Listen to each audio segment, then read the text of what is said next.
राहुल जी का अमेठी न लड़ना मेरी समझ से वो right from the messaging point of view it's not a right thing. और उससे भी बड़ा यह है कि अमेठी छोड़ के रायबरेली चले जाना, या तो आप लड़ते ही नहीं कि भाई हम अमेठी में नहीं आए, हम वायनाड में हैं, हम वहां खुश है, आई एम देयर। आप ये दावा कर रहे हैं कि अमेठी रायबरेली हमारा है, तो भाई अगर हमारा है तो हमको लड़के लेना पड़ेगा।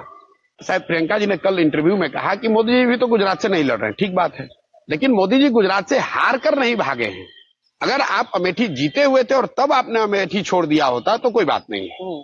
मेरी समझ से अगर राहुल जी को एक ही सीट लड़ना था तो आप वाराणसी लड़ लेते, तो समझ में आती भाई कि हम सेकंड सीट लड़ रहे हैं और मोदी को सीधी चुनौती दे रहे हैं। रायबरेली लड़ने का मुझे कोई मतलब स्ट्रेटेजिक और टैक्टिकल कोई सेंस समझ में नहीं आया कि रायबरेली लड़के आप क्या अचीव करेंगे। उससे आप यूपी में या नॉर्दर्न इंडिया में कोई मैसेज दे नहीं रहे हैं।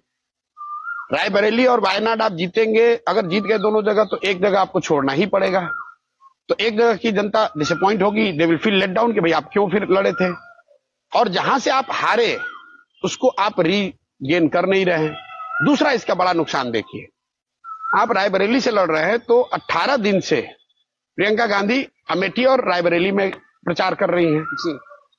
शुरुआती फेज में कांग्रेस के समर्थक ही कह रहे थे कि प्रियंका गांधी के मीटिंग्स में बड़ी भीड़ आ रही है, उनकी बातें वायरल हो रही हैं, वो मोदी को इमोशनल तरीके से जवाब दे रही हैं।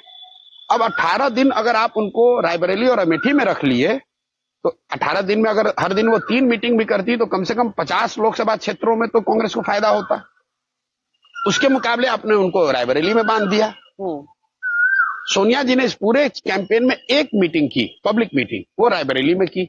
तो भाई अगर राहुल गांधी को जिताने के लिए ही सिर्फ आप चुनाव लड़ रहे हैं तब तो बात ही अलग है।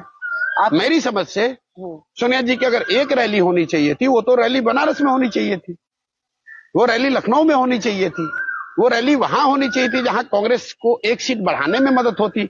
रायबरेली तो आप खुद से जीत ही रहे हैं। आप ये समझिए कि अमित शाह चुनाव लड़ रहे हैं जी, मोदी चुनाव लड़ रहे हैं। अगर मोदी जी कोई ऐसा डिसीजन ले ले जहां से कि 15 दिन उसी कंस्टिट्यूंसी में वो रहेंगे तो लोग क्या कहेंगे कि भाई इससे अच्छा तो यही होता कि मोदी जी ये दूसरा सीट न लड़ते। 15 दिन में भाजपा के जीतने से मोदी जीतेंगे ना। नहीं, मैं आपकी वो बात एक लोकसभा जीतकर मोदी नहीं बन सकते हैं ना, आपको अपने अपने दल को जिताना है। तो उस नजरिए से प्रियंका गांधी का सही है गलत है, ताकत उनकी है नहीं है, इफेक्टिव है नहीं है, बात छोड़ दीजिए। Should she have contested? नहीं, Should she have contested? वो छोड़ दीजिए बाबू, उनका अपना पर्सनल डिसीजन है वो किसको कंटेस्ट है। मैं ये कह रहा हूं कि पार्टी के स्टार प्रचारक के तौर पर whether she is better utilized in managing the booths of Amethi and Raebareli और whether she should have put against BJP across India, ये कॉमन सेंस की बात है। कोई कांग्रेसी जो कांग्रेसी चुनाव लड़ रहा है, ही और she would have liked Priyanka Gandhi and Rahul Gandhi to go and campaign. Now ये लोग स्टक हैं रायबरेली और अमेठी में पूरे 15 दिन, तो ये टैक्टिकल और स्ट्रेटेजिक सेंस बना नहीं रहा है। अगर आप जीत भी गए तो, और आपने जो रिसोर्स या जो टाइम उसमें इन्वेस्ट किया उससे आपको दूसरे